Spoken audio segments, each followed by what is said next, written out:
নমস্কার, আমি doctor Riksam Chatterjee, consultant interventional pulmonologist, Ruby general hospital, Kolkata. আজ স্বাধীনতা দিবসের প্রাক্কালে আমি আপনাদের সকলকে ফুসফুসের ক্যান্সার বা লাং ক্যান্সারের হাত থেকে স্বাধীন হওয়ার বা মুক্তির উপায় সম্পর্কে বলতে এসেছি। আমরা জানি ফুসফুসের ক্যান্সার একটি মারণ রোগ এবং প্রতিনিয়ত লক্ষ লক্ষ মানুষ সারা বিশ্বে এই ক্যান্সারে আক্রান্ত এবং অনেক মানুষ মৃত্যুর কোলেও ঢলে পড়ছেন। কি করবেন? প্রথমেই বলি, ধূমপান থেকে দূরে থাকুন, ধূমপান বর্জন করুন।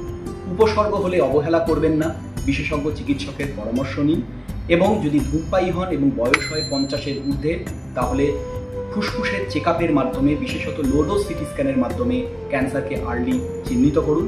যত দ্রুত ক্যান্সারকে চিহ্নিত করা যাবে, চিকিৎসার মাধ্যমে জীবন সুন্দর করে তোলা সম্ভব। সুতরাং সবশেষে এটাই বলি, স্বাধীন নিঃশ্বাস, স্বাধীন প্রশ্বাস, এই আমাদের নিরাপদ ভবিষ্যৎ।